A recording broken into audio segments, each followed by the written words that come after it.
এই যে শবে বারাতের রাত, আগামী কাল বৃহস্পতিবার চন্দ্রা মাস অনুযায়ী আগামী কাল মানে এই যে রাতটা যাচ্ছে বৃহস্পতিবার, অর্থাৎ এই বৃহস্পতিবার দিনগত রাত্রি, এই যে ভাই আমার আজকের এই ইবাদত, এই রাত্রির ইবাদত অনেক মহান ইবাদত। হে তরুণ যুবকেরা, হে আমার বন্ধুরা, শুনে রেখে দিন বাবা, জেনে রেখে দেন এই রাত্রিতে আমার আল্লাহ ভাই আমার দোস্ত আমার তরুণ যুবকেরা, আম্মা জান আয়েশা সিদ্দিকা রাদিয়াল্লাহু তাআলা আনহাকে আল্লাহর নবী বললেন, এই রাত্রির ইবাদতটা শোনো। এই রাত্রিতে আমার আল্লাহ তাআলা তার রহমত প্রথম আসমানে নেমে আসে। প্রথম আসমান থেকে ঘোষণা করা হয়, কে আছো আমার কাছে রুজির তালাশ করো, আমি আল্লাহ তোমাকে রুজি দান করব। কে আছো আমার কাছে গুনাহ মাফি চাও, আমি আল্লাহ তোমাকে ক্ষমা করে দেব। আর কে আছো আমার কাছে রোগ মুক্তি চাও, আমি আল্লাহ তোমাকে রোগ মুক্তি করে দেব। যত বড়ই তোমার অসুখ হোক, তোমার ক্যান্সার হয়েছে, ডাক্তার বলে দিয়েছে কোনো অ্যানসার তোমার নাই, তোমার কোনো রোগের নিরাময় ওষুধ নাই, তুমি কত বড় অসুস্থ হয়েছো, হে বান্দা শুনে রেখে দাও, জেনে রেখে দাও, রোগ দেওয়ার মালিক আমি, আর রোগ ভালো করার মালিকটা হলাম আমি। আজকের রাত্রিতে যদি তুমি আমার কাছে চাওয়ার মতো চাইতে পারো, যদি তুমি আমার কাছে বলার মতো বলতে পারো, আমি আল্লাহ কথা দিচ্ছি তোমার রোগ মুক্তি করব, তোমার অসুস্থতা আমি আল্লাহ ভালো করে দেব। তবে হ্যাঁ, চাওয়ার মতো চাইতে হবে, বলার মতো বলতে হবে, সিজদায় গিয়ে কাঁদার মতো কাঁদতে হবে। কিভাবে চাইবেন, কিভাবে বলবেন? হে তরুণ যুবকেরা, আমার আল্লাহ জানিয়ে দিয়েছেন, ওয়াস্তাইনু বিস-সাবরি ওয়াস-সালাম, বান্দা তোরা আমার কাছে সাহায্য প্রার্থনা কর ধৈর্য এবং নামাজের মাধ্যমে। তোমরা সবর করবে, ধৈর্য ধারণ করবে, আর নামাজের মধ্যে সে নামাজে সিজদায় গিয়ে আমি আল্লাহর দরবারে বলবেন, আমি আল্লাহর দরবারে নামাজে গিয়ে দোয়া চাইবেন, আমি আল্লাহ ওয়াদা করছি তোমার দোয়া কবুল করে নেব।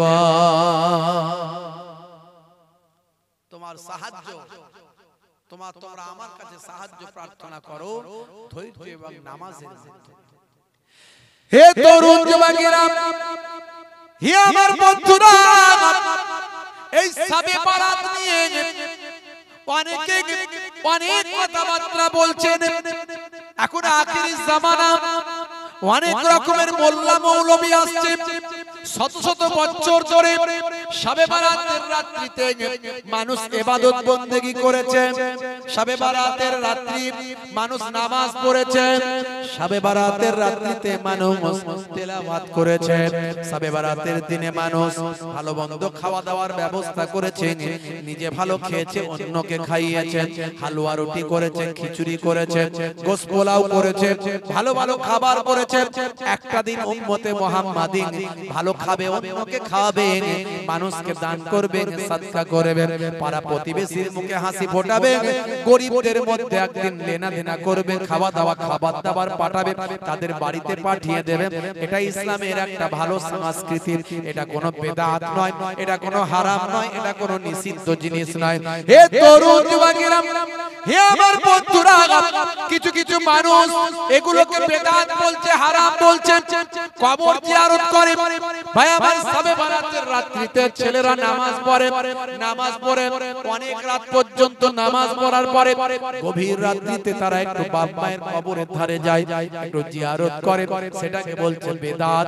হে তরুণ যুবকেরা, জিয়ারত করা বেদাত কোথায় লেখা আছে? জিয়ারত করা চলবে না কোথায় লেখা আছে? আল্লাহর নবী এই রাত্রিতে স্বয়ং জান্নাতুল বাকিতে গিয়ে আল্লাহর নবী নিজের ভাই আমার আত্মীয় স্বজনের রূহের মাগফিরাত কামনা করে অনেক অনেক কান্না করেছিলেন। হযরত আম্মা জান আয়েশা সিদ্দিকা রাদিয়াল্লাহু তাআলা আনহা বাড়িতে আল্লাহর নবী ছিলেন। হে তরুণ যুবকেরা, হঠাৎ করে জিবরাইল ফেরেশতা এসে বলেন, ইয়া রাসূলুল্লাহ, আপনি বিশ্রাম নিচ্ছেন, ঘুমিয়ে আছেন, আপনি কি জানেন আজকের রাতটা কি রাত? আজকের রাতটা হলো লাইলাতুন নিসফি মিন শাবান। আজকের রাতটা হলো শাবান মাসের 14 তারিখের রাত। আজকের রাতটা হলো মধ্য রজনী, শাবানের মধ্য রজনীর রাত। আজকের রাতটা হলো লাইলাতুল বারাতের রাত। আজকের রাতটা হলো ভাগ্য পরিবর্তনের রাত। আজকের রাতটা হলো ভাগ্য লিখনের রাত। আপনি এখনো বিশ্রাম নিচ্ছেন, ঘুমিয়ে আছেন। হুজুর জান জান জান, আজকের দিনে আপনার উম্মত উম্মতির জন্য আপনি দোয়াটা চান। আল্লাহর নবী তৎক্ষণাৎ বিছানা ছেড়ে উঠলেন। নবী আমার উঠে চলে গেলেন জান্নাতুল বাকিতে। আল্লাহর নবী সারাটা জীবন 63টা বছর নিজের চোখটা ঘুমিয়েছেন, কালবটা অন্তরটা নবীর আমার 63টা জীবনে জিন্দেগিতে 63টা বছরে কখনো নবীর অন্তর ঘুমায়নি। আল্লাহর নবী তাই বলেছেন, ইন্নী আরা মা লা তারাউনা ওয়া আসমাউ মা লা তাসমাউন। হে দুনিয়ার মানুষ, আমি যা দেখি তোমরা তা দেখো না, আর আমি যা শুনি তোমরা তা শোনো না। 63টা বছরের জীবন জিন্দেগিতে আল্লাহর নবীর হৃদয়টা কখনো ঘুমায়নি। দয়ার নবী আমার জান্নাতুল বাকিতে চলে গেলেন। চলে গিয়ে সেখানে দীর্ঘ সময় ধরে আল্লাহর নবী আল্লাহর তাআলার দরবারে কেঁদে কেঁদে দোয়া চাইতে লাগলেন, মোনাজাত করতে লাগলেন। হে তরুণ যুবকেরা, হে আমার বন্ধুরা, আম্মা জান আয়েশা সিদ্দিকা রাদিয়াল্লাহু তাআলা আনহা এমন সময় লক্ষ্য করলেন যে আল্লাহর নবী তার বিছানার মধ্যে নাই। সেই সময় তিনি চিন্তিত হয়ে পড়লেন, না জানি নবী আমার কোথায় গেলেন। নবীরা তো শত্রু দুশমন, কোথায় নবী আমার গেলেন? হে তরুণ যুবকেরা, আম্মা জান আয়েশা সিদ্দিকা রাদিয়াল্লাহু তাআলা আনহা চিন্তা করলেন অন্য কোন বাড়িতে গেছেন, হয়তো অন্য কারো বাড়িতে হয়তো গেছেন। আম্মা জান একটু খোঁজ খবর নিলেন, দেখলেন না না, কোথাও তো নবী আমার যাননি। বুঝতে পারলেন তাহলে নবীর ঠিকানা একটা, কোন বাড়িতে যদি না গিয়ে থাকেন নিশ্চয়ই নবী আমার, তাহলে তার ঠিকানা হলো একটা, সেটা হলো কবরস্থান, সেটা হলো জিয়ারতের স্থান, সেটা হলো জান্নাতুল বাকি। নবী নিশ্চয়ই জান্নাতুল বাকিতে গিয়েছেন। আল্লাহর নবীর পেছু পেছু হে তরুণ যুবকেরা খোঁজ খবর নেওয়ার জন্য আম্মা জান আয়েশা সিদ্দিকা রাদিয়াল্লাহু তাআলা আনহা জান্নাতুল বাকিতে গিয়ে আল্লাহর নবীকে সেখানে খুঁজে পেলেন। আল্লাহর নবী কেঁদে জারে জার হয়ে দোয়া চাইছে। জোরে হবে না? নবী আমার নিজে জিয়ারত করেছেন আর মোল্লারা বলছেন জিয়ারত হারাম। মোল্লারা বলছে এসব জিয়ারত চলবে না। বুঝতে পারছেন? মনে রাখবেন ভাইরা আমার। তবে হ্যাঁ, নামাজ বাদ দিয়ে কিছু ছেলে বেরিয়েছে, নামাজ পড়ে না। সবে বারাত মানি ওরা ভাবে যে হিন্দু ভাইদের কালী পুজো হয়, বম ফাটায়, আর আমাদেরও একটা কালী পুজোর মতো সবে বারাত, আমরাও বম ফাটাবো। বুঝতে পারছেন? রাত দিন খুব গা ভিউ ঠাস ঠাস, শুধু চারিদিকে শুধু বম ফাটাচ্ছে আর ওই আতশবাজি করছে, আলো জ্বালাচ্ছে, ওই লাইটিং করছে আকাশে। কি সব বলেন না, গাছ ফাছ কি সব বলে, সব তুলে দেয় উপরে গিয়ে একদম বিরাট লাইটিং ফাইটিং, সবে বারাত হচ্ছে। ওরে বাপ রে বাপ! বাপ ভাই আমার পিতা সন্তানদের জন্য ওই সমস্ত লাইটিং গুলো কিনে আনছে, ওই সমস্ত বমটা কিনে এনে দিচ্ছে। বাবা এই যে সবে বারাত করতে হবে না, একটু সবে বারাত করবি, সেই জন্য তোদের জন্য কিনে এনেছি। এই যে 500 টাকার এই সব কিনে নিয়ে এসেছি ম্যাটেরিয়াল, এই যে বম, এই যে ঝাড়বাতি, এই যে লাইটিং করা, এই আকাশে গিয়ে বম ফাটবে, তারার মতো হয়ে যাবে, স্টার হয়ে যাবে, এগুলো নিয়ে এসেছি। এই নে সবে বারাত করবি। বাপও গুনাহগার হবে, ছেলেও গুনাহগার হবে, মেয়েও গুনাহগার হবে। যারা এটা সবে বারাত নয়, বমবাজির নাম সবে বারাত নয়।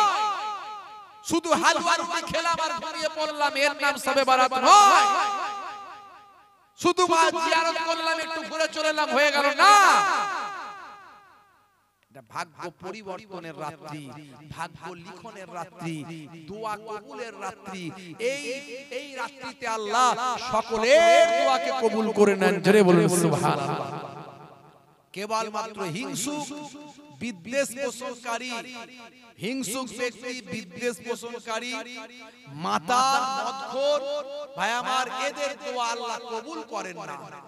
এরা যদি অন্তর থেকে পবিত্র হয়ে যায় যে আজকের পর থেকে আমি আর হিংসা বিদ্বেষ করব না, গীবত চগলখড়ি করব না, আমি আর পরনিন্দা করব না, আমি আর মদ পান করব না, এই নিয়ত করে ইনশাআল্লাহ তাদের দোয়াও আল্লাহ এই দিনে কবুল করে নেবে। চলে হবে না ভাইরা আমার? হে তরুণ যুবকেরা, হে আমার বন্ধুরা, শুনে রেখে দিন বাবা, জেনে রেখে দেন। কিছু কিছু মানুষ বেরিয়েছে, তারা বলে শবে বরাতের কোনো হাদিস নাই। হে তরুণ যুবকেরা, অসংখ্য হাদিস আছে, তাদের জানা নাই। অসংখ্য সহি হাদিস আছে, তাদের জানা নাই, তাদের কোনো জ্ঞান নাই। হে তরুণ যুবকেরা, আমি আপনাদের মাঝখান থেকে একটা হাদিস কেবল বলছি, এত হাদিস বলা তো সম্ভব নয়, আরো অনেক আলোচনা আছে। শবে বরাতের একটা হাদিস বলছি। হে তরুণ যুবকেরা, সিয়াসিতা হাদিস নাম শুনেছেন? বুখারী, মুসলিম, তিরমিজি, আবু দাউদ, নাসাই, ইবনে মাজাহ, এই ছটা হাদিসকে বলা হয় সহিহ হাদিস। ছটা হাদিসকে বলা হয় সিয়াসিতা হাদিস। এই সিয়াসিতা হাদিসের মধ্যে একটা হাদিস হলো সুনানে ইবনে মাজাহ। এই সুনানে ইবনে মাজাহ শরীফে 1388 নম্বর হাদিস।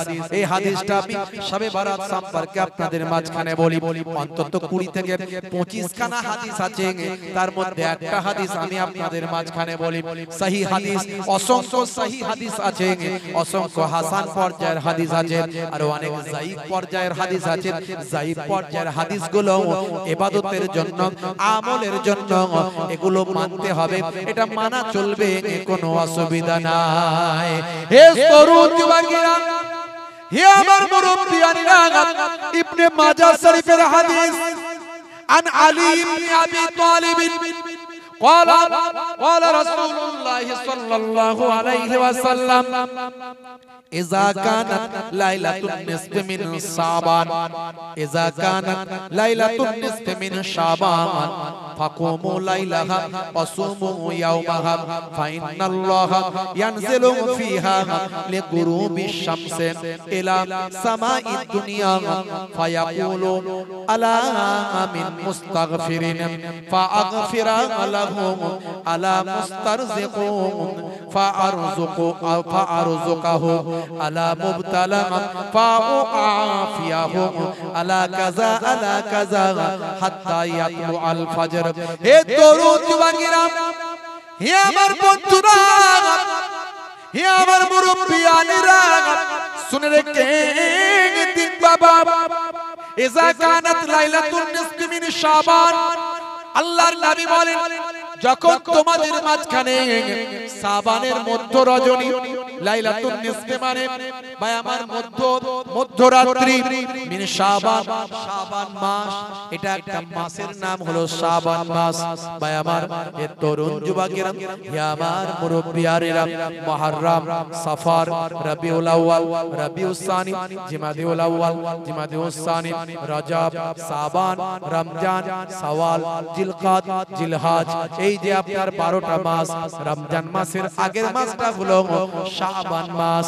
হে তরুণ যুবকেরা, এই শাবান মাসের মধ্য রজনী যখন তোমাদের মাঝখানে আসবে, আল্লাহর নবী বলেন, ফাকুমু লাইলাহা ওয়াসুমু ইয়াওমাহা, তোমরা রাতের বেলা নামাজ পড়বে, রাতের বেলা তোমরা নামাজে থাকবে, আর দিনের বেলা তোমরা রোজা রাখবে। আগামী কাল রাতে ইনশাআল্লাহ আমরা রাত ভোর নামাজ পড়ব, বলুন ইনশাআল্লাহ। ফজরের নামাজ পড়ে যখন রাত্রে নামাজ পড়তে পড়তে ঘুম পেয়ে যাবে, তখন একটু বেরিয়ে যাবেন, বেরিয়ে গিয়ে চা পানি খাবেন, খেয়ে একটু জিয়ারত করলেন, একটু মুরব্বিদের কবরগুলো জিয়ারত করলেন। এই রাতে জিয়ারতের ফজিলত অনেক, এই মুরব্বিদের কবরগুলো, আল্লাহর ওলিদের কবরগুলো, রওজাগুলো একটু জিয়ারত করলে, জুরু কবুরা ফা ইন্নাহা তুযাক্কিরুল মাউতা, তোমরা আল্লাহর মুমিন মুমিনাদের কবরগুলো জিয়ারত করো, তাহলে তোমাদের মরণের কথা স্মরণে আসবে। জোরে হবে না? জিয়ারত করলেন, আবার এসে একটু কালামুল্লাহ পাক তেলাওয়াত করলেন। জি হ্যাঁ, এই দিনে একটু ভালো খাবার দাবার ব্যবস্থা করে নিজেরা খাবেন, পাড়া প্রতিবেশীকে খাওয়ালেন। অনেকে আগের যুগে কি হতো, হালুয়া রুটি সব সময় হতো না, তাই ওই দিনটায় হালুয়া রুটি করত। যদি মনে করে হালুয়া রুটি মনে সবে বারাত, তাহলে ওটা বেদাত হয়ে যাবে, গুনাহ হতে হবে। কিন্তু ওই দিনে আমরা ইবাদত বন্দেগীটা আমাদের আসল উদ্দেশ্য, মানুষকে খাওয়াবো, দান করবো, এইজন্য হালুয়া রুটি করছি, একটু খিচুড়ি করছি, গোশত পোলাও করছি, করুন, মানুষকে খাওয়ান, কোনো অসুবিধা নেই। কিন্তু ইবাদতে যেন কমি না হয়ে যায়, এটা মাথায় রাখতে হবে যে ইবাদতে কোনো যেন ছাড় না হয়। সারা দিন ধরে হালুয়া রুটি করতে গিয়ে রাতের বেলা আর নামাজ হলো না, ঘুমিয়ে পড়লাম, ব্যাস সব গন্ডগোল হয়ে গেল। এরকম যেন না হয়। হে তরুণ যুবকেরা, হে আমার বন্ধুরা, শুনে রেখে দিন বাবা, জেনে রেখে দেন, আমার আল্লাহর নবী, দয়ার নবী বলছেন, ফা ইন্নাল্লাহা ইয়ানজিলু ফি হালি গুরুবিশ শামস, আমার আল্লাহ তাআলার রহমত বা আমার অনুগ্রহ নাজিল হয় বা আমার সূর্য ডোবা থেকে শুরু করে। হে তরুণ যুবকেরা, সূর্য ডোবা থেকে শুরু করে, তরুণ যুবকেরা আমার, হে আমার মুরব্বিয়ানেরা, ইলাস সামাই দুনিয়ার আকাশে সূর্য যখন ডুবে যায়, তারপর থেকে শুরু হয়ে যায়, নাজিল হয় আমার আল্লাহর অনুগ্রহ, আল্লাহর দয়া নাজিল হয়। হে তরুণ যুবকেরা, আল্লাহর পক্ষ থেকে বলা হয়, ফায়াকুলু, আল্লাহর পক্ষ থেকে বলা হয়, আলা মিন মুস্তাগফিরিন ফাআগফির লাহু, কে আছো ক্ষমা প্রার্থনা করতে চাও, কে চাও ক্ষমা চাও, কে মাফি পেতে চাও, আমি আল্লাহর দরবারে ক্ষমা প্রার্থনা করো, আমি তাকে ক্ষমা করে দেব। আলা আলা মুস্তারজিকুন ফাআরযুকাহুম, কে চাও রুজি রোজগারে বরকত পেতে চাও, কে ইনকাম বাড়াতে চাও, কে রুজি রুটি বাড়াতে চাও, কার ইনকাম হয় না, কার রুজি রুটি হয় না, কে ইনকাম করতে পারো না, কার রুজি রুটি হয় না, সে আমার দরবারে রুজি রুটি তালাশ করো, আমি আল্লাহ বলি, আমি তার রুজির ব্যবস্থা আমি আল্লাহ করে দেব। আলা মুবতালা ফাউআফিয়াহু, হে তরুণ যুবকেরা, কে আছো রোগী, অসুস্থ ব্যক্তি, সে আমার কাছে রোগ মুক্তি চাও, আমি আল্লাহ তাকে রোগ মুক্তি দান করব। আলা কাজা আলা কাজা, এইভাবে আল্লাহর পক্ষ থেকে বলতে শুরু করা হয়, এভাবে বলা শুরু হয়, এভাবে চলতেই থাকে, হাত্তা ইয়াতলু আল ফজর, ফজর পর্যন্ত আল্লাহর পক্ষ থেকে ঘোষণা করা হয়। জোরে হবে না? আরে জোরে হবে না? এরকম অসংখ্য হাদিস আছে, তারপরও কিছু মোল্লা মৌলভী চাই না যে মানুষ ইবাদত করে জান্নাতে যাক, মানুষকে তো জাহান্নামে ঢোকাতে হবে। তাই এরা যাতে ইবাদত বন্দেগী না করে, একটা মৌলভী শুনলাম বলছে এই শবে বারাতের রাতে মসজিদে গিয়ে ইবাদত করা আর বেশ্যাখানায় যাওয়া সমান। বলুন নাউজুবিল্লাহ। বাংলাদেশের কিছু কিছু বক্তা বেরিয়েছে, এদের ওয়াজ শোনা যাবে না, এদের চোখে দেখলে গুনাহ হবে। এদের ওয়াজ শোনা তো দূরের কথা, এদের চেহারা দেখলে গুনাহ হবে। এদের যত বড় মুখ নয় তত বড় কথা। এরা কার সম্পর্কে কি কথা বলতে হয় সেই নলেজ এদের নাই। আসলে এরা মুরব্বি হারা। ঘরের যদি কেউ মুরব্বি হারা হয়, সেই ছেলেটা কেমন ডান পিটে হবে বুঝতে পারছেন? কার গাছ থেকে আম পেড়ে নেবে, কেউ বকার নাই, কেউ বলার নাই, কেউ গাইড করার নাই, কার গিয়ে কাকে মাথা ফাটিয়ে দেবে, কার ঘরে গিয়ে কি করে ফেলবে, কার ঘর থেকে চুরি করে নেবে, এদের মুরব্বি নাই। আমাদের মুরব্বি দাদা হুজুর কেবলা আছেন, আমরা মুরব্বি মেনে চলি বলে আমাদের জবান থেকে যা তা কথা বেরোবে না, বুক কাঁপবে, আমরা বলতে পারবো না।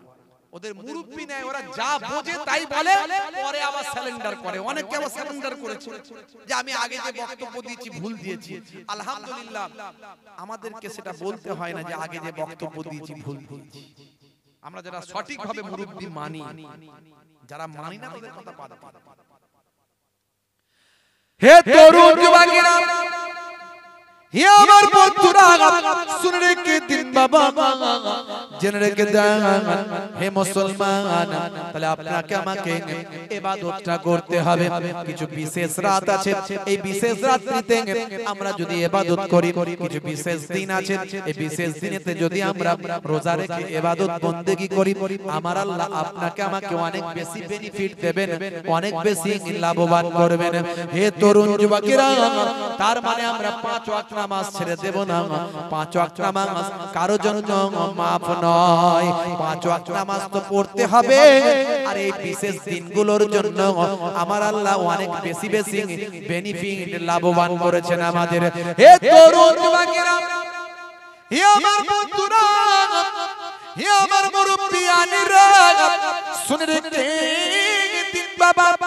হে মুসলমান, একটু লক্ষ্য করুন, তরুণ যুবকেরা আমার, মুরব্বিয়ানেরা আমার, আমাদেরকে আল্লাহ তাআলা পৃথিবীর জমিনে পাঠিয়েছেন পৃথিবীর শ্রেষ্ঠ মহামানব করে, পৃথিবীর শ্রেষ্ঠ ব্যক্তি করে, পৃথিবীর শ্রেষ্ঠ মানুষ করে, পৃথিবীর শ্রেষ্ঠ প্রাণী করে, পৃথিবীর শ্রেষ্ঠ জীব করে, পৃথিবীর শ্রেষ্ঠ বুদ্ধিমান করে, পৃথিবীর শ্রেষ্ঠ বৈজ্ঞানিক করে, পৃথিবীর শ্রেষ্ঠ ইঞ্জিনিয়ার করে, পৃথিবীর শ্রেষ্ঠ টিচার করে, পৃথিবীর শ্রেষ্ঠ বিখ্যাত ব্যক্তিত্ব করে আমাকে আপনাকে আল্লাহ পৃথিবীর জমিনে পাঠিয়েছেন।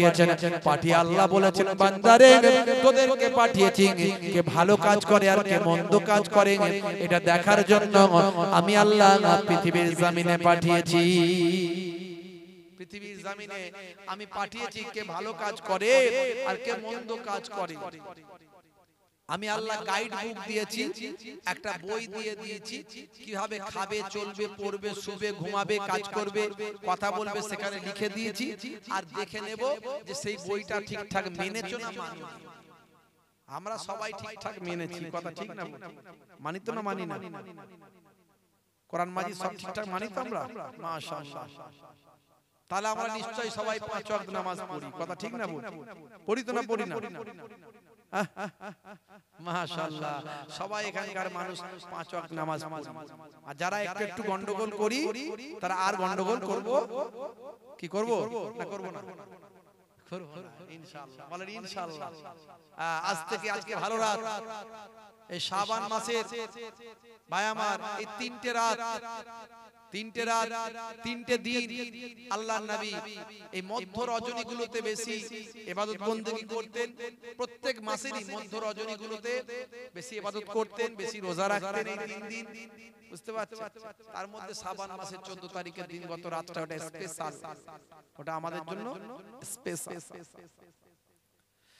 হে তরুণ যুবকেরা, হে আমার বন্ধুরা, শুনে রেখে দিন বাবা, আমরা আল্লাহর ইবাদত বন্দেগী করব। আল্লাহর ইবাদত আমরা ভুলে যাব না, আল্লাহর নাফরমানি আমরা করব না। তোমার বুকে রাখো আল্লাহরই ভয়, আসবে না কোনো দিন কোনো পরাজয়, আসবে না কোনো দিন কোনো পরাজয়। বলুন না সুবহানাল্লাহ। হবে না? হারাম হালাল জেনে, সরল সত্য মেনে, নিষিদ্ধ সব ছেড়ে উঠুক জীবন বেড়ে। হারাম হালাল জেনে, সরল সত্য মেনে, নিষিদ্ধ সব ছেড়ে উঠুক জীবন বেড়ে। যাবে তুমি জান্নাতে, জায়গা ছিল স্বপ্ন তোমার। তোমার বুকে রাখো আল্লাহরই ভয়, আসবে না কোনো দিন কোনো পরাজয়। জোরে হবে না? জোরে হবে না? আল্লাহর নির্দেশ যদি আমরা মানি, রাসূলের সুন্নাত যদি অনুসরণ করি, আমাদের কোনো পরাজয় আসবে না। আমরা কখনো ভাই আমার অপমানিত হব না, লাঞ্ছিত বঞ্চিত হব না। কিন্তু দুর্ভাগ্য, আমরা আল্লাহর নির্দেশ ঠিকমতো মানতে পারি না। সবাই ঠিকমতো যে মানবো সেটা মানতে পারি না। যদি মানতাম তাহলে পৃথিবীর শ্রেষ্ঠ মহামানবে পরিণত হতাম। দরুদ শরীফ আল্লাহুম্মা সাইয়্যিদিনা মাওলানা মুহাম্মদ ওয়া আলা আলিহি।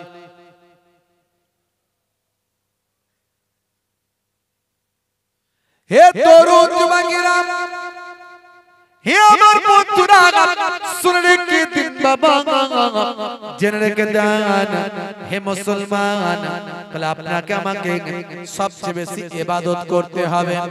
ইবাদতের জন্য আমাদেরকে আল্লাহ পৃথিবীর জমিনে পাঠিয়েছেন। কোরআন মাজিদ আপনি খুলুন, আমার আল্লাহ বলছেন মা খলাকতুল জিন্না ওয়াল ইনসা ইল্লা লিয়াবুদুন, আমি জিন জাতি এবং মনুষ্য জাতিকে কেবলমাত্র আমার ইবাদতের জন্য পাঠিয়েছি। ইবাদত মানে নামাজ, ইবাদত মানে রোজা, ইবাদত মানে হজ যাকাত, ইবাদত মানে তেলাওয়াতে কালাম পাক, ইবাদত মানে মানুষকে ভালো মন্দ খাওয়ানো, মানুষের সেবা করা, মানুষের সঙ্গে ভালো ব্যবহার করা। হে তরুণ যুবকেরা, ইবাদত মানে নবীর সুন্নাত আমল করা। আপনি ডান দিকে কাত হয়ে ঘুমাবেন, এটা ইবাদত। মনে রাখবেন ঘুমালেও আপনি সওয়াব পাবেন। আপনি বসে পানি পান করবেন, পানি যখন খাবেন বসে পানি পান করবেন, নবীর সুন্নাত মনে করে সেটা সুন্নতের সওয়াব আপনার ইবাদত। আপনি চেটে বুঝে খাবার খাবেন, বিসমিল্লাহ বলে খাবার শুরু করবেন। খাওয়া দাওয়া হয়ে গেলে আলহামদুলিল্লাহ বলবেন। ছোট ছোট বাচ্চাদের সঙ্গে ভালো ব্যবহার করবেন, তাদেরকে সুন্দর তাদের সঙ্গে আচরণ করবেন। এটা হলো নবীর সুন্নাত, এটা হলো ইবাদত। বৃদ্ধ বয়স্ক মানুষ যদি পান তাদের আপনি সম্মান করবেন, রেসপেক্ট করবেন, এটা হলো ইবাদত, এটা হলো সুন্নতের সওয়াব। হে তরুণ যুবকেরা, হে আমার বন্ধুরা শুনে রেখে দিন বাবা, পিতামাতা যদি থাকে পিতামাতার সেবা করবেন। পিতামাতার সেবা করলে দুনিয়াতে আমার আল্লাহ আপনাকে জান্নাত দান করে দেবেন। হুমা জান্নাতুকা ওয়া নারুকা, তোমাদের বাবা হলো জান্নাত, তোমাদের বাবা হলো জাহান্নাম। দুনিয়াতে বাবাকে পেলে রাজি করতে পারলে জান্নাত পেয়ে গেলে, আর বাবাকে পেলে নারাজ করলে অসন্তুষ্ট করলে জাহান্নাম পেয়ে গেলে। কোরআন হাদিসের উপর চলতে হবে। বাপ মাকেও এমন কোন অন্যায় আবদার করলে চলবে না যেটা কোরআন হাদিসের বিরুদ্ধে। আবার বাপ মার কথার খেলাফ হলেও চলবে না সন্তানকে। ইসলামের নির্দেশনা ঠিকঠাক ভাবে মানতে হবে। হে তরুণ যুবকেরা, হে আমার বন্ধুরা, পিতামাতার চেহারার দিকে শ্রদ্ধার নজরে যদি একবার তাকানো হয়, আল্লাহর নবী বলেন ফিকুল্লি নাজারাতিন, প্রত্যেকটা দৃষ্টির বিনিময়ে আমার আল্লাহ তাআলা ওই ছেলে মেয়ের নামাজ আমলে এক একটা কবুল করা নফল হজের সওয়াব আমার আল্লাহ দান করে দেন।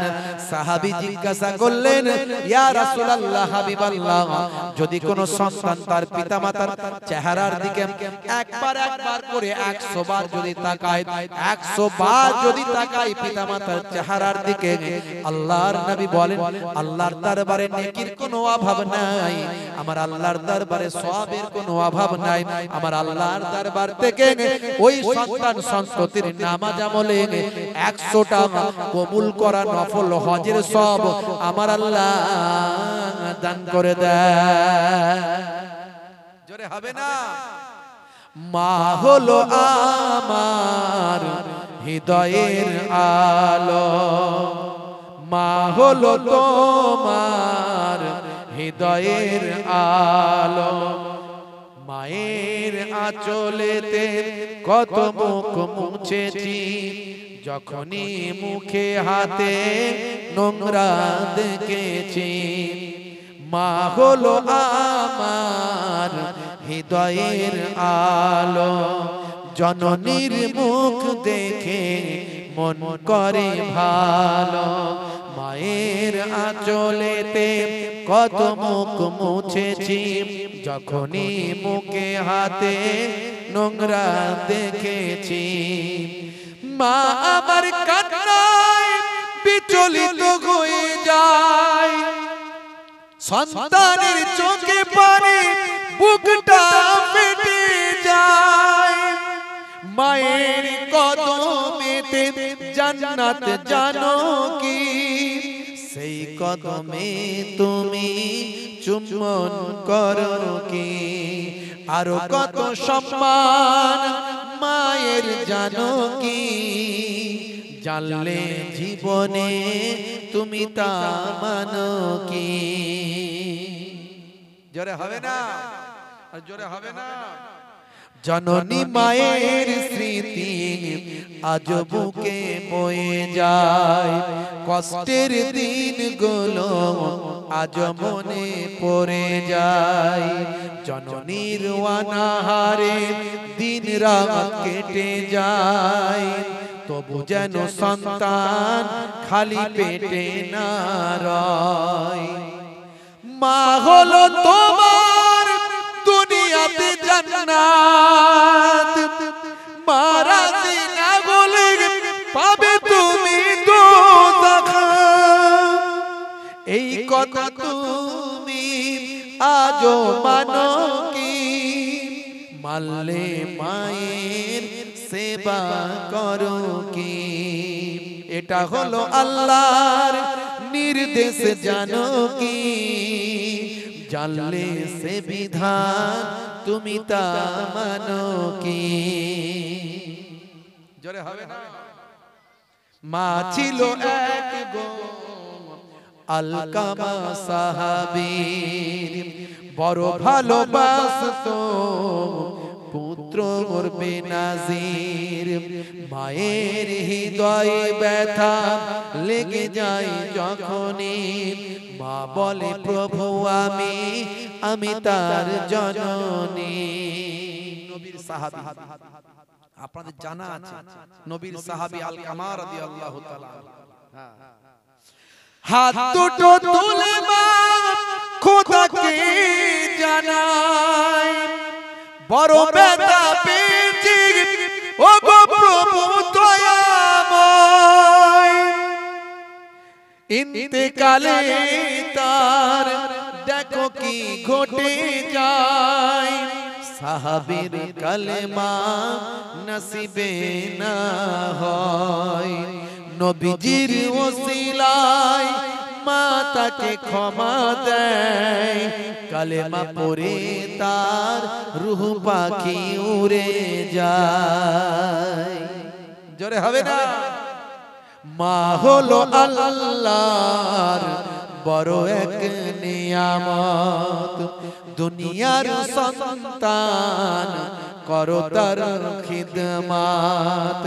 মায়ের দোয়াতে বাইজিদ ওলিয়াক, আল্লাহর দেওয়া মা, মা হলো রহমান। জোরে হবে না।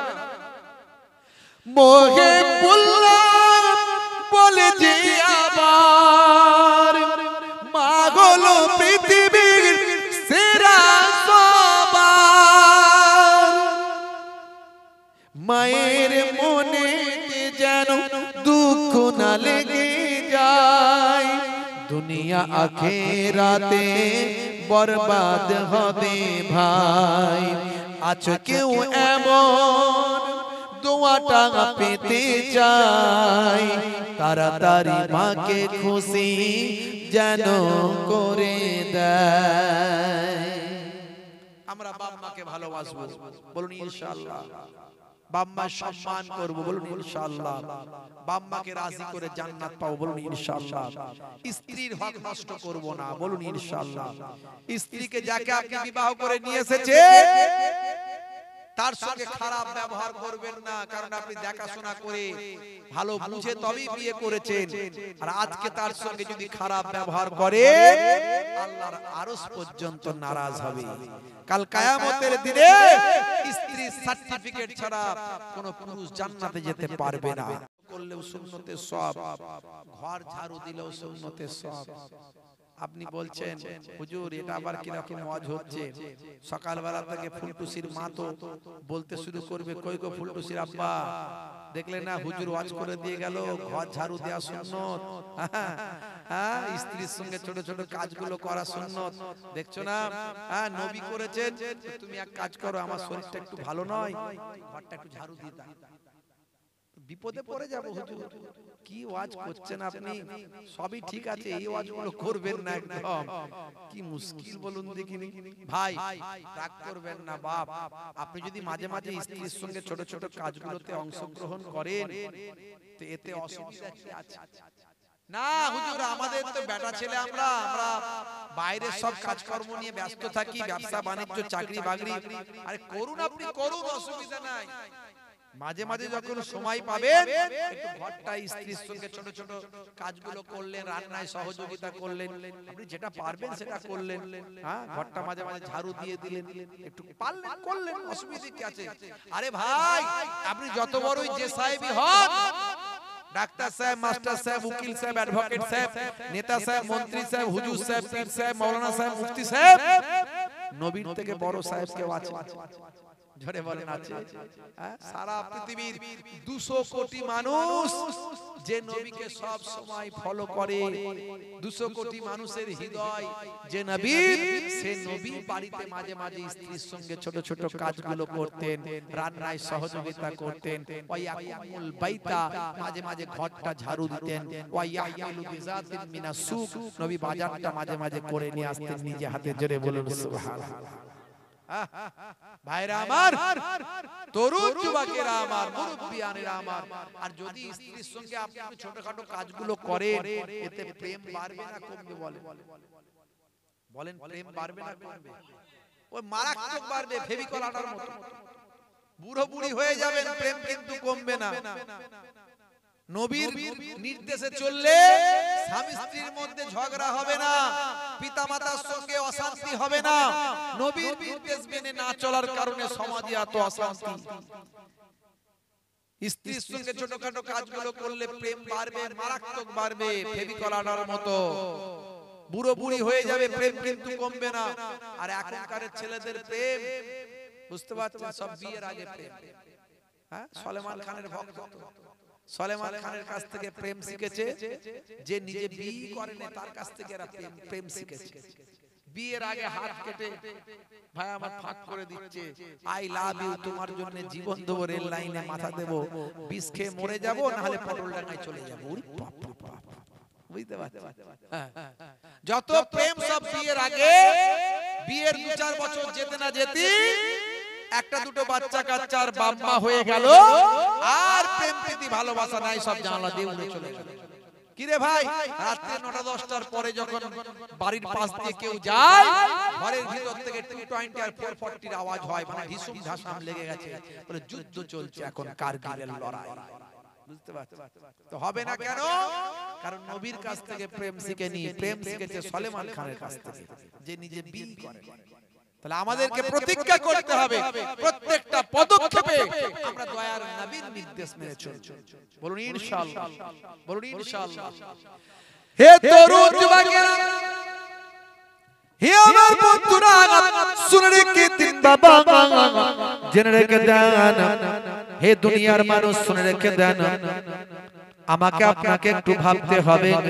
কাল কিয়ামতের দিনে আপনার আমার বিচার হবে। আমার আপনার হাত কথা বলবে, আমার আপনার পা কথা বলবে, জবান বন্ধ হয়ে যাবে। কোনো বাঁচার রাস্তা নাই, কোন রকম পালাবার রাস্তা নাই। হে তরুণ যুবকেরা, যদি আপনি বিশ্বাস করেন, একটু মেনে চলেন, তাহলে কথাটা একটুখানি শুনে রাখেন। হযরত নবী দাউদ আলাইহিস সালাম তার উম্মতদের বললেন, হে আমার উম্মতরা, শুনে রেখে দিন বাবা, জেনে রেখে দেন, আমি আপনাদেরকে একটা জিনিস দেখাবো। এই সামনে যে ঈদের দিন আসছে, ঈদের মাঠে আমি আপনাদেরকে কিয়ামতের একটা নিদর্শন তুলে ধরব, কিয়ামতের একটা নমুনা তুলে ধরব, কিয়ামতের একটা নমুনা আমি আপনাদের মাঝখানে দেখাবো। হে তরুণ যুবকেরা, হে আমার বন্ধুরা, তার সাহাবায়ে কিরামদের বললেন, শোনো, ঈদের দিনে সবাই চলে আসবে ঠিকঠাক টাইমে। আমি তোমাদেরকে কিয়ামতের মাঠে কি হবে সেটা দুনিয়ার জমিনে করে দেখাবো। বন্ধুরা আমার সবাই আগ্রহ নিয়ে ঈদের দিনের জন্য অপেক্ষা করতে লাগলো। হে জওয়ান যুবকেরা, সেই জামানায় হযরতে নবী দাউদ আলাইহিস সালামের জামানায় একজন ধনী মানুষের একটা গরু হারিয়ে গিয়েছিল। সেই গরুটা ছিল তার অত্যন্ত প্রিয়। গরুটাকে সে ভাই আমার অলংকারে সজ্জিত করে রাখত। অত্যন্ত প্রিয় গরু ছিল তার। গরুটা হারিয়ে গিয়েছিল। গরুটা চারিদিকে খোঁজাখুঁজি করার পরেও সেই গরুটার খুঁজে পাওয়া যায় না। হে যুবকেরা, হে আমার বন্ধুরা, হযরত নবী দাউদ আলাইহিস সালাম একজন নবী ছিলেন, একজন পয়গম্বর ছিলেন, যার উপরে আমার আল্লাহ জাব্বুর শরীফ নাজিল করেছিলেন। হে তরুণ যুবকেরা, সেই জামানার মানুষদের নীতি নৈতিকতা, সেই জামানার মানুষদের গাইড বুক হলো জাব্বুর শরীফ। জাব্বুর শরীফের ভিতরে সেই জামানার মানুষ কি কাজ করবে, কিভাবে ইবাদত করবে, সব লিপিবদ্ধ ছিল। হযরত নবী দাউদ আলাইহিস সালামকে আমার আল্লাহ দুটো মুজিজা দান করেছিলেন। তার মধ্যে একটা হলো, হে তরুণ যুবকেরা, হে আমার বন্ধুরা, হযরত দাউদ আলাইহিস সালামের কণ্ঠটা আল্লাহ এত সুন্দর দিয়েছিলেন, এত মধুর দিয়েছিলেন। হযরত দাউদ আলাইহিস সালামের তেলাওয়াত শোনার জন্য জীবজন্তু, পশু পাখি, এমন কি দরিয়ার মাছগুলো সব কিনারায় হাজির হতো। এত সুন্দর গলার ইলহান আল্লাহ দিয়েছিলেন। হে তরুণ যুবকেরা, হে আমার বন্ধুরা, শুনে রেখে দিন বাবা, জেনে রেখে দেন হে মুসলমান, হযরত দাউদ আলাইহিস সালাম ছিলেন পৃথিবীর প্রথম হাদ্দাদ। হাদ্দাদ মানে হলো ভাই আমার কর্মকার, কামার, যিনি হলেন ভাই আমার লোহাকে পিটিয়ে লোহাকে আগুনে পুড়িয়ে অস্ত্র তৈরি করে কামারেরা। কিন্তু হযরতে দাউদ আলাইহিস সালামকে আমার আল্লাহ এমন একটা মুজিজা দিয়েছিলেন, যখন লোহায় তিনি হাত দিতেন অটোমেটিক লোহাটা নরম হয়ে যেত। এই নরম লোহাকে হাতে করে ধরে ধরে তিনি অস্ত্র তৈরি করে বাজারে বিক্রি করতে পাঠিয়ে দিতেন। সেই বিক্রি করা পয়সা দিয়ে তিনি হালাল ইনকাম করতেন, ইনকাম খেতেন। তিনি তেনার মেহনতের পয়সায় খেতেন। অথচ তিনি একজন বাদশা ছিলেন, তিনি একজন রাজা ছিলেন, বাদশা ছিলেন। জনগণের টাকা তিনি ভক্ষণ করতেন না। জোরে হবে না? মেহনতের টাকা খেতেন। এখন তো সব নেতা অনেক আছে, কি জি অনেক নেতা ভালো আছে না নাই, যারা নিজেরা সরকারের টাকা খায় না, পার্টির টাকা খায় না, তারা মেহনত করে খায়, তাদের ব্যবসা আছে বা অন্য কিছু করে, হ্যাঁ সেই ব্যবসা থেকে ইনকাম করে তারা খায়, আর জনগণের সেবার জন্য তারা রাজনীতি করে। এরকম নেতা আছে কম, আর বেশি কাটমানি খাওয়া নেতা বেশি। কথা ঠিক না ভুল? এখন বিদেশ থেকে একজন এসেছিল ভাই আমার, একটা দেশের প্রেসিডেন্ট এসে ভারতের মাটিতে এসেছে, ভারতের আপনার এয়ারপোর্টে নেমেছে। তো এখন ভারতবর্ষের যারা নেতা মন্ত্রী, যারা আমার দেশের প্রতিনিধি, বড় বড় মিনিস্টার, দেশের মিনিস্টার, কেন্দ্র সরকার, বুঝতে পারছেন, তাকে যেহেতু বিদেশের একটা রাষ্ট্রের প্রতিনিধি, তাকে রিসিভ করতে গেছে। তো রিসিভ করতে গেছে কারা? বড় বড় সব মিনিস্টাররা গেছে, মন্ত্রীরা গেছে। এয়ারপোর্টে একটা বিদেশি প্রেসিডেন্ট আসছে, একটা অমুক দেশের প্রেসিডেন্ট আসছে। তো নিউজটা, খবরটা হয়েছে, দেশটার নাম আমার এই মুহূর্তে মনে নাই, নালে বলতাম, ছোট একটা দেশ তো। এমন সময় তো তিনি নেমেই জিজ্ঞাসা করছেন তার ভাষাতে, যে আপনি আমাদের দেশের মিনিস্টারদের জিজ্ঞাসা করছেন আপনি কি করেন। তো এখন তারা তো কিন্তু করছে, কি করি বলি বলো দেখিনি, কি কাজ করি বলি।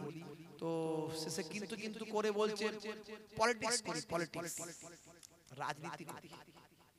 না রাজনীতি তো করেন রে বাবা, বুঝতে পারছি, মিনিস্টার মন্ত্রী আপনারা ঠিক আছে, রাজনীতি করেন, বাকি আর কি করেন সে তার বলতে পারছে না কি করি, খালি বলছে পলিটিক্স করি। বাকি পাশের জনকে জিজ্ঞাসা করছে যে আপনি কি করেন, সবার সঙ্গে হাত মেলাচ্ছে আর বলছে আপনি কি করেন। সেও কিন্তু করে মুখের দিকে তাকিয়ে বলছে politics. I am politician. I am politician. Nana, I know, I understand. You are politician, but your মানে আপনার ওয়ার্ক প্রফেশনালি ভাবে আপনি কি করেন?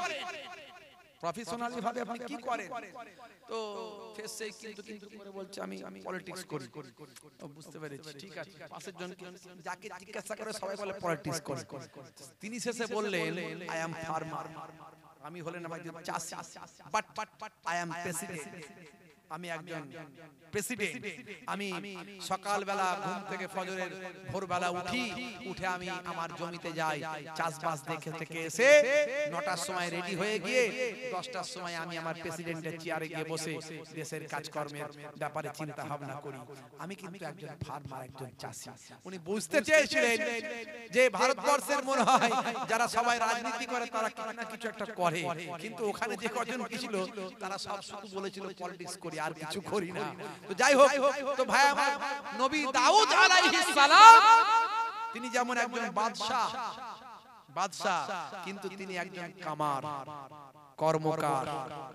এই যে হালাল ইনকাম, বুঝতে পারছেন? অনেকে দেখবেন শুধু ওয়াজই করে, ওয়াজ করে খায়, আছে না নাই? যে আমার জলসা না হলে আবার দিন চলবে না, আছে না নাই? হ্যাঁ, কিন্তু ইসলামের নির্দেশ হলো কিছু নিজের মেহনত করো, কিছু ব্যবসা, কিছু কাজ, কিছু চাকরি বাকরি, কিছু একটা করো। ওয়াজটা তো করবে, ঠিক আছে, কিছু একটা করো। ইসলামের নির্দেশ মেহনত দরকার। ভাইরা আমার, তরুণ যুবকেরা আমার, মুরব্বিয়ানেরা আমার, নবী দাউদ আলাইহিস সালাম একজন নবী ছিলেন। তিনি ওয়াজ করতেন, তিনি পয়গম্বর ছিলেন, তিনি বাদশাও ছিলেন, বাদশা। আর তারপরেও তিনি একজন হাদ্দাদ, আরবিতে বলা হয় হাদ্দাদ, কামার। হাতে করে তিনি অস্ত্র তৈরি করে মার্কেটে পাঠিয়ে দিতেন, যাও বাবা বিক্রি করে দিয়েছো। বিক্রি করতে চলে গেল, তোমাকে এত টাকা দিয়ে দিলাম, যাও তোমার এই যে নিয়ে যাওয়া বিক্রি করার পয়সা নাও, আর বাকি লাভটা আমাকে দাও। ওই পয়সায় তিনি তার জীবন যাপন করতেন, রাজকোষের পয়সা তিনি নিতেন। চিন্তা করুন, এ থেকে অনেক শিক্ষা আছে, আমাদের ভাবতে হবে, গবেষণা করতে হবে। হে তরুণ যুবকেরা, হে আমার বন্ধুরা, শুনে রেখে দিন বাবা, জেনে রেখে দেন। হে মুসলমান, একটুখানি লক্ষ্য করুন, হে যুবকেরা একটুখানি খেয়াল করুন। এমন সময় দেখতে পাওয়া যায় নবী দাউদ আলাইহিস সালামের জামানায় একজন মহিলা তার একটা যুবক ছেলেকে নিয়ে জঙ্গলে বসবাস করতেন। গভীর জঙ্গলের ভিতরে একজন যুবক এবং তার বৃদ্ধা মা সেখানে বসবাস করতেন। বহু বছর ধরে তারা ঘর বাড়ি ছেড়ে, ঘর বাড়ি ত্যাগ করে জঙ্গলের ভিতরে হুজরা বানিয়ে তারা আল্লাহর ইবাদতে মশগুল ছিলেন। আমার আল্লাহ তাদের উপর রাজি হয়েছিলেন। হে তরুণ যুবকেরা, দেখতে দেখতে 90টা বছর কাটিয়ে দিয়েছেন বাবা। আগেকার যুগের মানুষ, আমি আপনাদের মাঝখানে বলেছি, অনেক বছর করে বাঁচত। একজন মানুষ আউস বিন আনাক, তিনি 3500 বছর বেঁচে ছিলেন। তখনকার যুগে মানুষ 700 বছর, 800 বছর, 1000 বছর তো মিনিমাম তারা বাঁচত। 700 বছর, 500 বছর, 600 বছর তো মিনিমাম বাঁচত। ভাই আমার, 90টা বছর জঙ্গলের ভিতরে ওই বৃদ্ধা মহিলা তার যুবক ছেলেটি কাটিয়ে দিয়েছে বাবা, আল্লাহর ইবাদতে মশগুল থেকেছে। হে তরুণ যুবকেরা, আমার আল্লাহ রাজি হয়ে গিয়ে তাদের হুজরার বাড়ির পাশেতে আল্লাহর কুদরতি নহর একটা চালিয়ে দিয়েছেন। বিশুদ্ধ মিঠা পানির একটা নহর, তার কুদরতি নহর তার বাড়ির পাশ দিয়ে গেছে। ভাইরা আমার, শুধু তাই নয়, প্রতিদিন সকালবেলা হুজরার বাইরে থেকে আনার ফলে, আনার গাছ থেকে আমার আল্লাহ কয়েকটা আনা তাদের জন্য প্রতিদিন আমার আল্লাহ দান করতেন।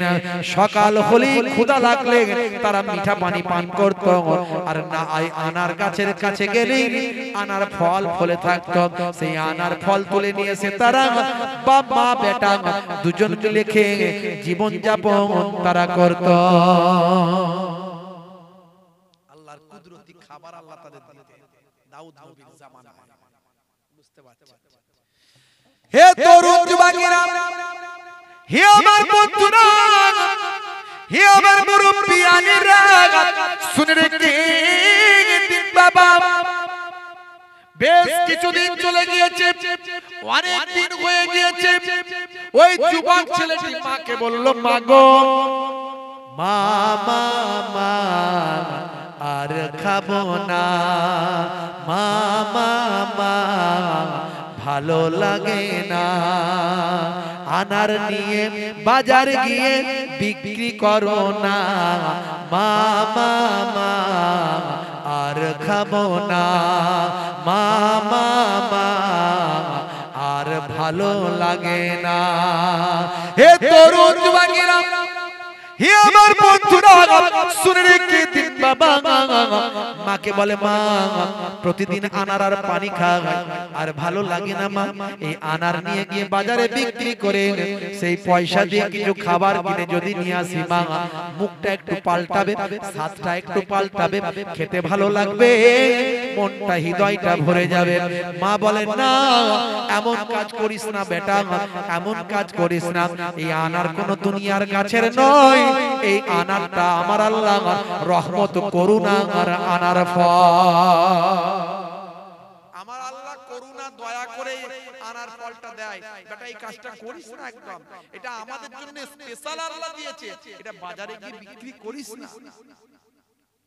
ছেলের আর ভালো লাগে না, প্রতিদিন সেই আল্লাহর কুদরতি নহরের পানি আর আনার মানে হচ্ছে যেটা ডালিম বলি আমরা, বেদানা বলি, প্রতিদিন ওই বেদানা ফল আর ভালো লাগে না। মা মাকে জোর করে রাজি করালো, মা তুমি নারাজ হয়ো না, আমি একটু বিক্রি করি, কিছু হবে না, আল্লাহ ঠিক আমাদের ব্যবস্থা করবে। যাই সকালবেলা কয়েকটা আনার যে হয়েছে দেখেছে, আজকে আর না খেয়ে সেগুলো বাজারে নিয়ে গিয়ে ওই ছেলে যুবক বিক্রি করে দিয়েছে, দিয়ে সেই পয়সা দিয়ে কিছু অন্যান্য খাবার টাবার কিনে বাড়িতে নিয়ে এসেছে। নিয়ে এসে ওই হুজরাতে নিয়ে এসে মাকে দিয়েছে, মা খাও। মা নারাজ, মা বলছে আমি খাবো না।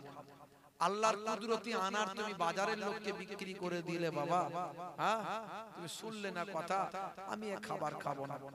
ছেলে বলল, মা ভুল যা হয়েছে হয়েছে, তুমি না খেলে আমি আর খাবো না। তখন ছেলের এই আহাজারিতে মা নিরুপায় হলে মাও খেলেন আর সন্তানও খেলেন। কিন্তু ঘটনা অন্যরকম হলো।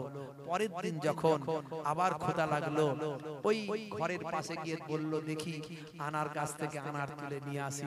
পরের দিন গিয়ে দেখে আনার গাছে আর আনার হয়নি, আর আনার হয়নি। মা তখন ভাবলেন, আশ্চর্য, সর্বনাশ হয়ে গেল রে ছেলে, এ তুই কি করলি বাবা? আমার আল্লাহ আমাদের উপর নারাজ হলো রে সন্তান, তুমি তো এটা অন্যায় করেছো বাবা। বাবা তুমি ঠিক করোনি বাবা।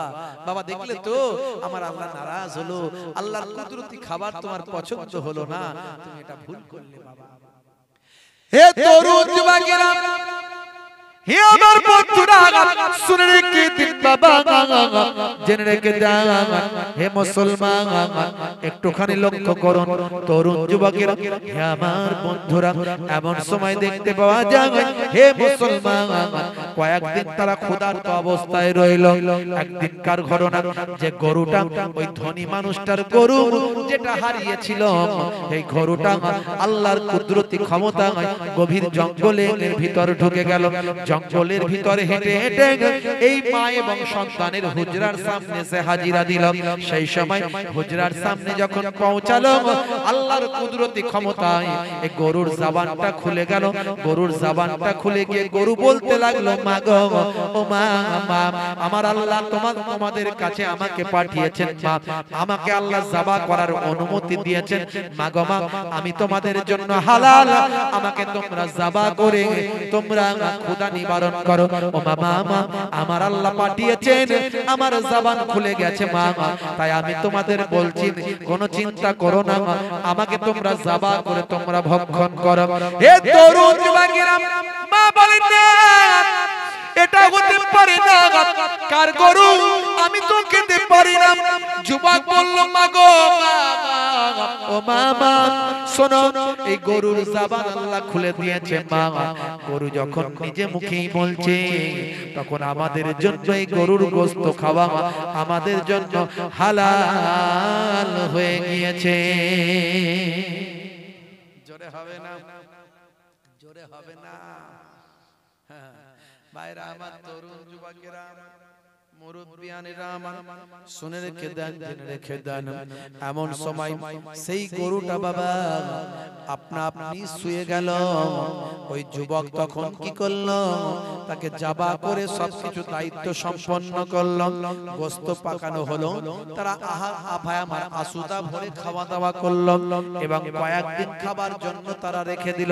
ভাই আমার, দোস্ত আমার, তরুণ যুবকেরা আমার, মুরব্বিয়ানেরা আমার, ওইদিকে ওই বড় লোক, ধনী লোক, তার প্রত্যেকের ঘর চেক করার জন্য একজন মহিলা ঠিক করলো যে প্রত্যেকের ঘর থেকে তথ্য আনবে, কার ঘরে গরুটা কে খেয়েছে বা কার ঘরে আছে, তথ্যটা নিয়ে আসার জন্য একটা মহিলা, একটা জাসুসি সিআইডি মহিলা একটা ঠিক করলো।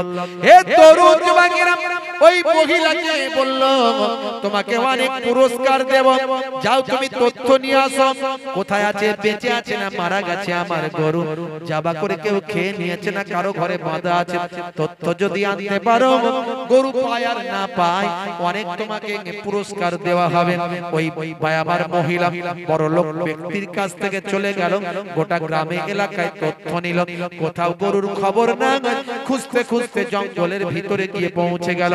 হুজরার ভিতরে, ওই হুজরার সামনে গিয়ে দেখে একটা গরুর ছাল পড়ে আছে, কিছু হাড্ডি পড়ে আছে, বুঝতে পারলো গরুটা এরাই ভক্ষণ করেছে। তাদের সঙ্গে খাতির মহাব্বত জমিয়ে গরুর গোশত খাওয়া দাওয়া করলো। খাওয়া দাওয়া করে এসে খবরটা ওই ধনী ব্যক্তির কাছে দিয়ে অনেক পুরস্কার সে লাভ করলো।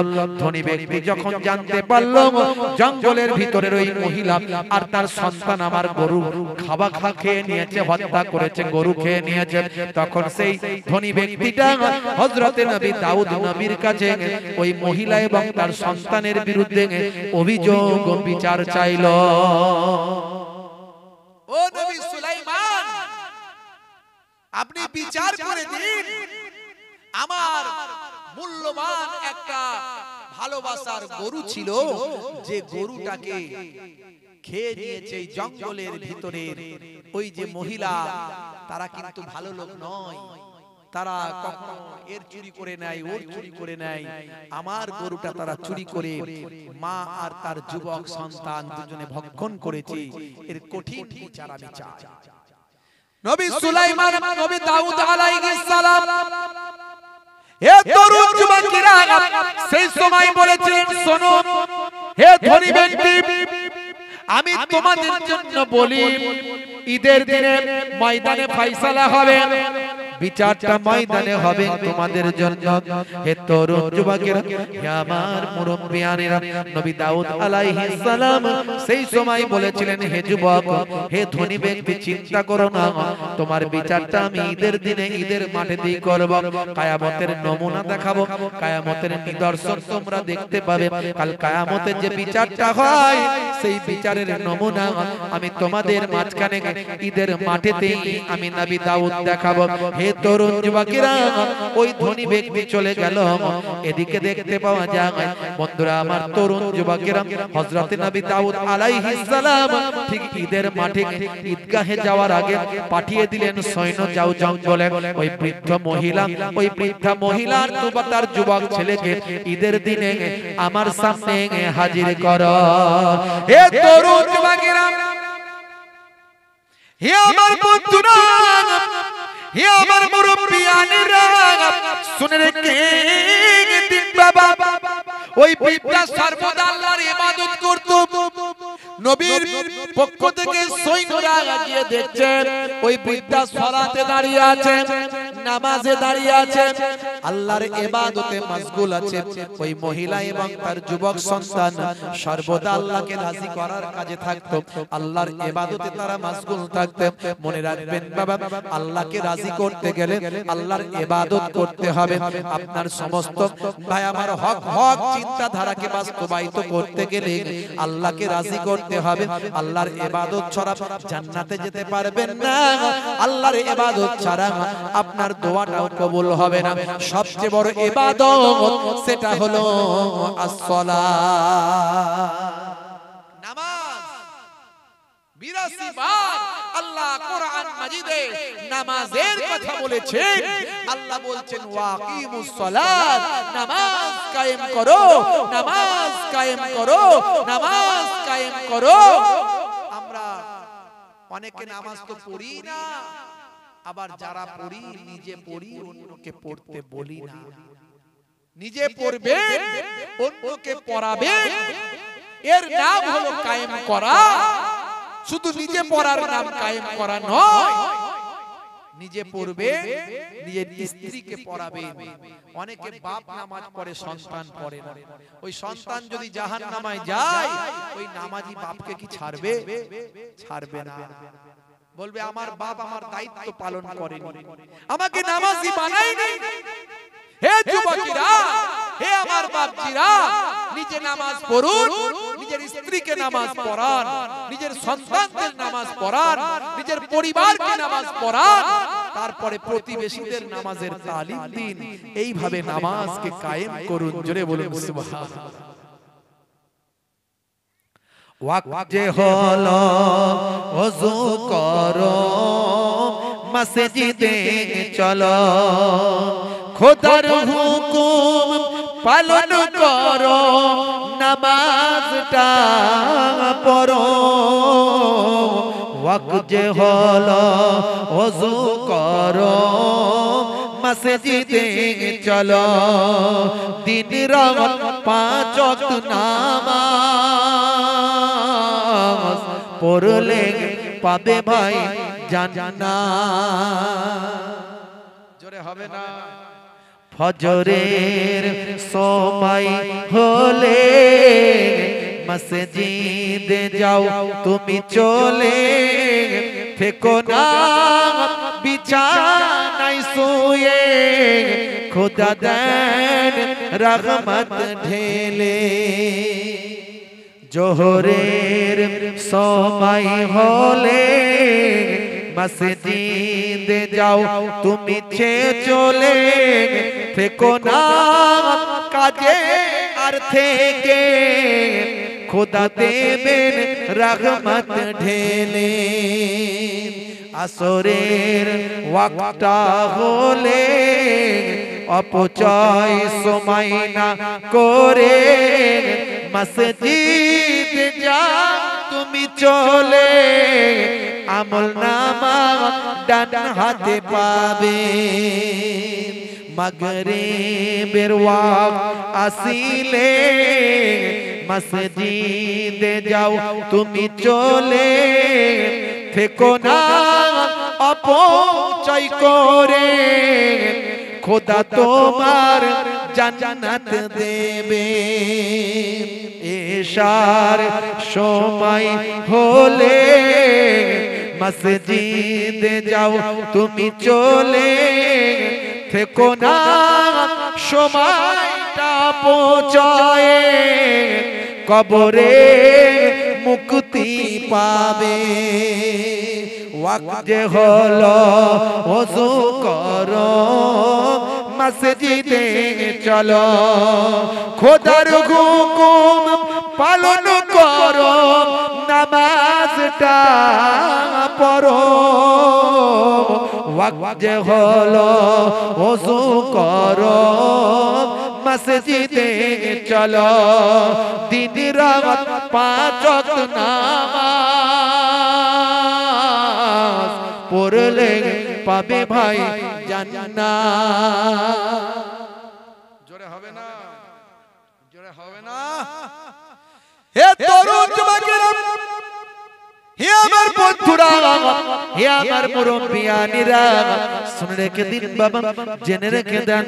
হে মুসলমান একটু লক্ষ্য করুন, এমন সময় দেখতে পাওয়া যায়, মুসলমান একটু খেয়াল করুন, নামাজ শেষ হলো, ইবাদত ফারেগ হলেন, সেই সময় নবী দাউদ আলাইহিস সালামের সৈন্যরা গিয়ে সেই সময় ওই বৃদ্ধা মহিলা এবং তার যুবক ছেলেকে ডেকে নিয়ে আসলেন। নবী দাউদ আলাইহিস সালাম আপনাদের ঈদগাহের ময়দানে ডেকেছেন, আপনাদের বিরুদ্ধে অভিযোগ আছে।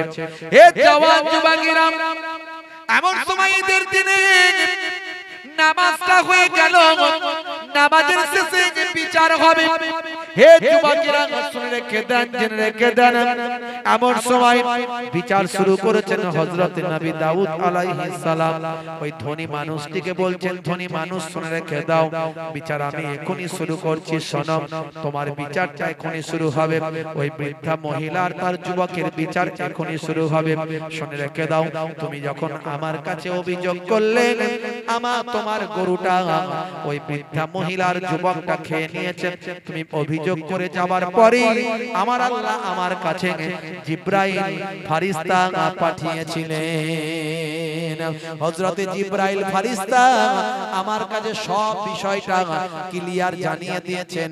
শুনে রেখে দাও হে ধনী মানুষ, তুমি আসলে ধনী মানুষ নও, তুমি হলে একজন গোলাম, তুমি হলে একজনের গোলাম। কার গোলাম শোনো, এই যে বৃদ্ধা মহিলা ইনার স্বামীর তুমি হলে গোলাম, তুমি তার কাছেই থাকতে। ইনার স্বামী বিরাট বড় ব্যবসায়ী ছিলেন, ধনী মানুষ ছিলেন। ইনার স্বামী ব্যবসা করার জন্য সিরিয়ার উপর দিয়ে যখন যাচ্ছিলেন, সেই সময় সিরিয়ার জমিনে তুমি ইনার স্বামীকে হত্যা করেছো।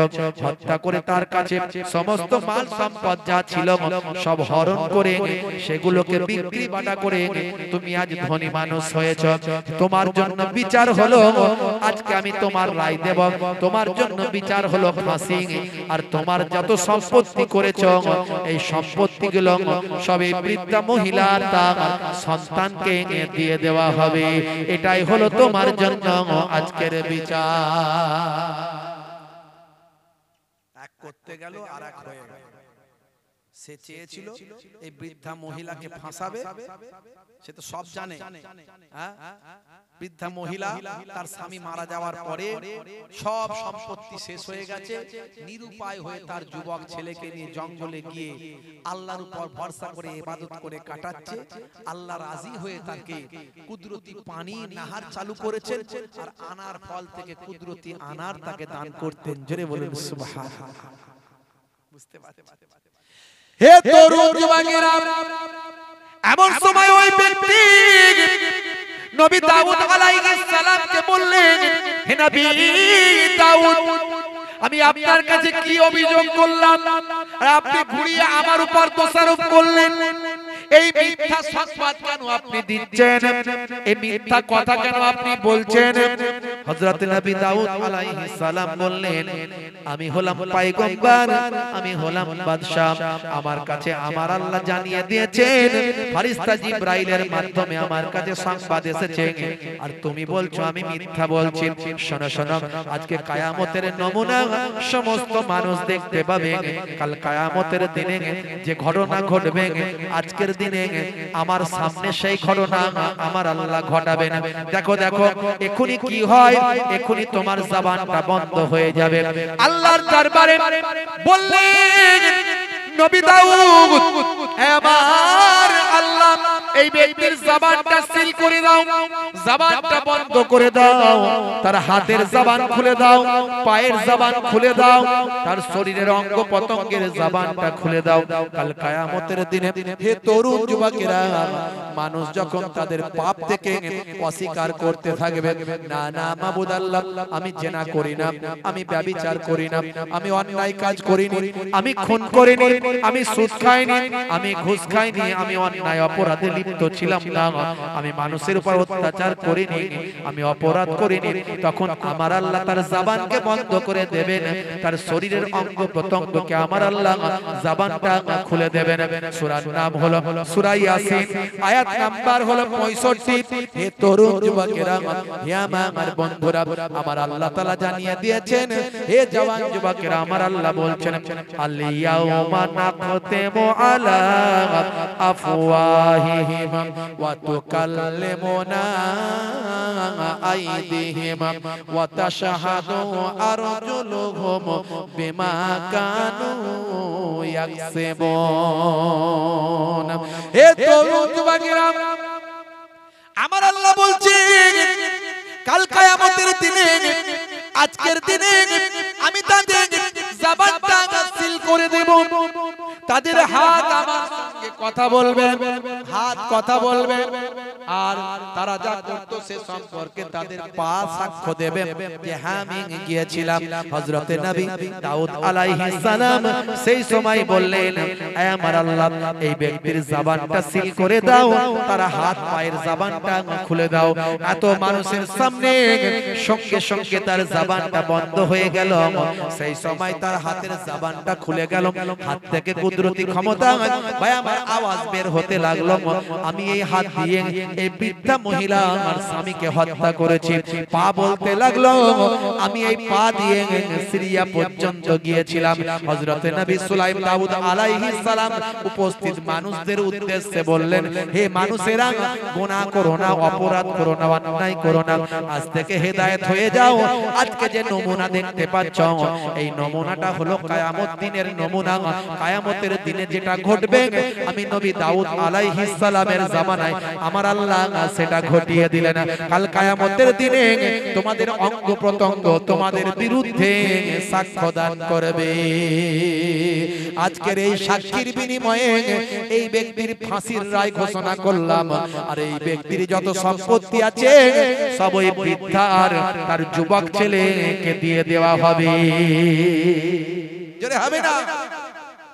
নাই বিচার করলেন নবী দাউদ আলাইহিস সালাম, কিয়ামতের নমুনা দেখিয়ে দিলেন দুনিয়ার জমিনে। মুসলমান তরুণ যুবকেরা, মুরব্বিয়ানেরা, ভাইরা আমার, এখন দেখবেন এই যে ইন্টারনেট, এই যে মোবাইলের যে সমস্ত অ্যাপ যে সব শুরু হয়েছে, এখন অনেক সময় যারা মিথ্যা কথা বলে বা যারা অপরাধী, অপরাধ করার পর মিথ্যা কথা বলে, দেখবেন সিআইডি, সিবিআই তারা ইন্টারনেটের সাহায্য নেয়। এই ইন্টারনেটের মাধ্যমে এই মোবাইল ট্যাগ করে, মোবাইলের নেটওয়ার্ক দেখে, মোবাইলের টোটাল যা আপডেট, আপনি কি কথা বলেছিলেন, আজ থেকে 5 বছর আগে কি কথা বলেছিলেন, সেটাও কিন্তু আপনার মোবাইলের সার্ভারের মধ্যে আপনি যতই ডিলিট করেন সেখানে লোড হয়ে আছে। এই মোবাইল থেকে সব তথ্য তারা বের করে ফেলে। 2 বছর আগে, 1 বছর আগে কার সঙ্গে কি কথা বলেছিলেন, কি পরামর্শ এঁটেছিলেন, সেটা যেমন বের করে ফেলছে। মনে করুন যে আজকের বিজ্ঞানে যদি এটা সম্ভব হয়, আমার আল্লাহর কুদরতি ক্ষমতায় হাতের জবান খুলে যাবে, পায়ের জবান খুলে যাবে, এটাও সম্ভব। জোরে বলুন সুবহানাল্লাহ।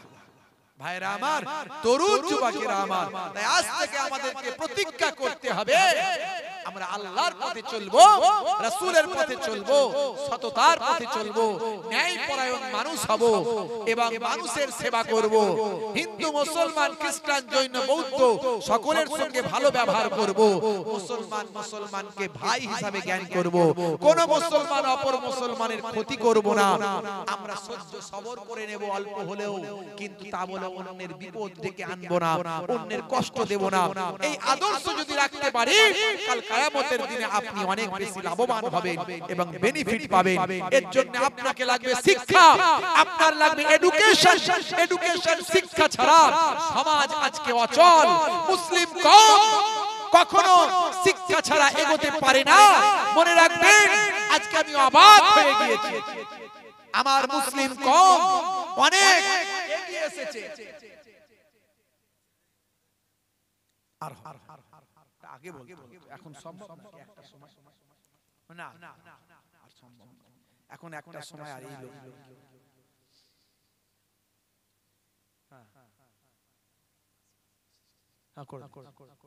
ভাইরা আমার, তরুণ যুবকেরা আমার, মুরব্বিয়ানেরা আমার, মুসলমান, আজকে আমি যেটা বলছিলাম, আজকে মুসলিম সমাজ আলহামদুলিল্লাহ অনেক এগিয়েছে, অনেক ডেভেলপমেন্ট করেছে।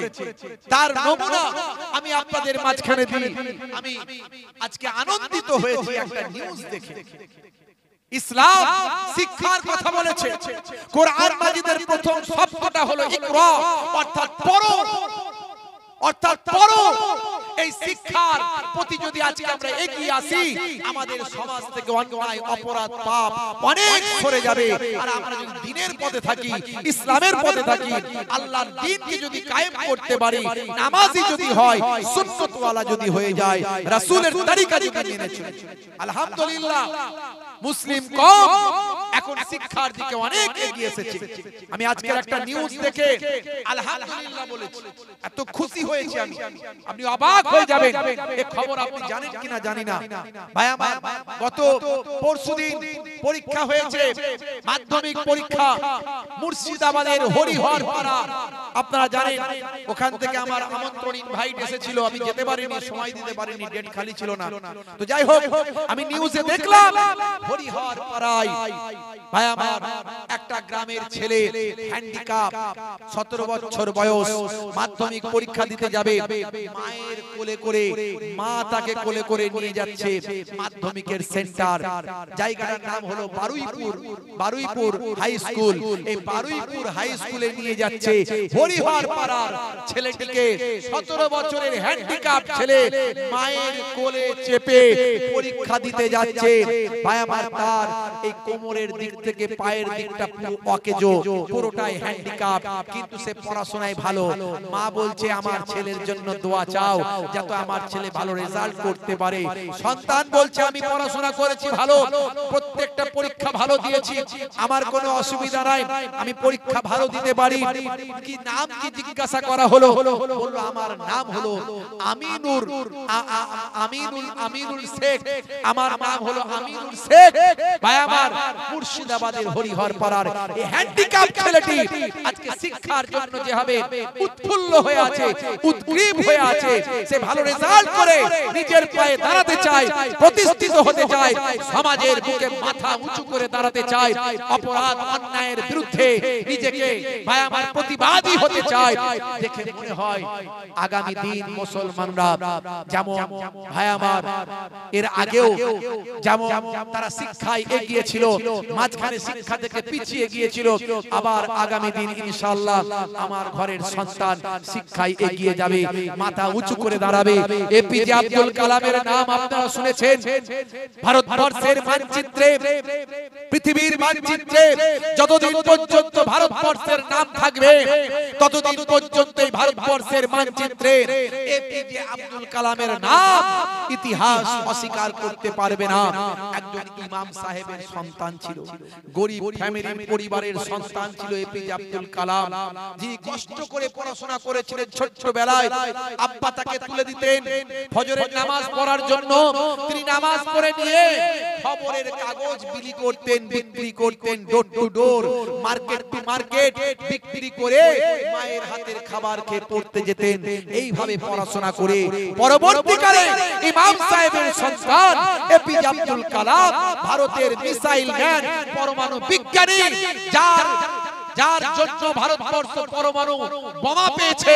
পৃথিবীর শ্রেষ্ঠ শক্তিশালী একটা দেশে আমার গর্ব ভারতবর্ষ, সেই ভারতবর্ষ মিসাইল ম্যানের ভাইয়ার জন্য আজকে গর্বিত আমার দেশ। ভাইয়ারা আমার, তরুণ যুবকেরা আমার, এই এপিজে আব্দুল কালাম তিনি আজকে মিসাইল ম্যান, পরমাণু বিজ্ঞানী, পরবর্তীকালে ভারতের রাষ্ট্রপতি। সেই মিসাইল ম্যান আজকে মুসলমান ঘরের সন্তান, তিনি আজকে মাথা উঁচু করে দাঁড়িয়ে আজকে পৃথিবীর মানুষের কাছে আমার মুসলিম কওমের সম্মানকে বাড়িয়ে দিয়েছেন। আজকে হরিহর পাড়ার এই আমিনুল শেখকে দেখে আমার মনে হয়েছে আবার আগামী দিন এই মুসলমানরা সারা ভারতবর্ষের বুকে মাথা উঁচু করে দাঁড়াবে। আজকে যারা মুসলমানদের দেশপ্রেমের সার্টিফিকেট নাই, আমি বলবো সার্টিফিকেট নিতে এসো না। এপিজে আব্দুল কালামকে দেখো, ভারতের মিসাইল ম্যানকে দেখো, যার জন্য ভারতবর্ষ শক্তিশালী রাষ্ট্রে পরিণত হয়েছে। আর মুসলমানদের দেশপ্রেমের সার্টিফিকেটের দরকার কাউকে নাই, কারণ আমার দরকার নাই। তুমি তোমার সার্টিফিকেট দাও, তুমি কতটা দেশপ্রেমিক। মুসলমানরা তাদের সার্টিফিকেট আগিয়ে দিয়েছে, কারণ মুসলমানদের ঈমান হলো সবচেয়ে বড় জিনিস, আর সেই ঈমানের অঙ্গ হলো দেশপ্রেম। আল্লাহর নবী শিখিয়ে দিয়েছেন দেশকে কেমন করে ভালোবাসতে হবে। আমরা মুসলমান, এই দেশের জন্য হাজার হাজার মুসলমান নিজেদের জীবন দিয়েছে। আসফাকুল্লাহ তিতুমির, এদের নাম অস্বীকার করা যায় না। আজও মুসলমান রেডি আছে, প্রস্তুত আছে, প্রয়োজনে নিজের জীবন এই দেশের জন্য দেবে।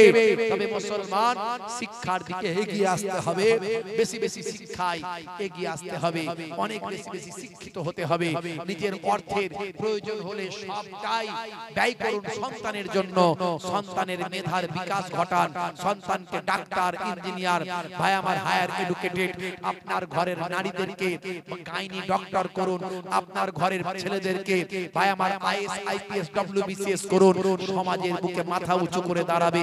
তবে ছোটবেলায় একটুখানি আল্লাহর কোরআন রাসূলের হাদিস শিখিয়ে দেবেন, যাতে করে সে একজন নীতি নৈতিকতার উপরে ভিত্তি করে দাঁড়াতে পারে, একজন সৎ অনেস্ট সততা তার মধ্যে থাকে, সৎ মানুষ হিসাবে মাথা উঁচু করে চলতে পারে। বলুন ইনশাআল্লাহ, বলুন আলহামদুলিল্লাহ, আল্লাহ কবুল করুন, আল্লাহুম্মা আমিন।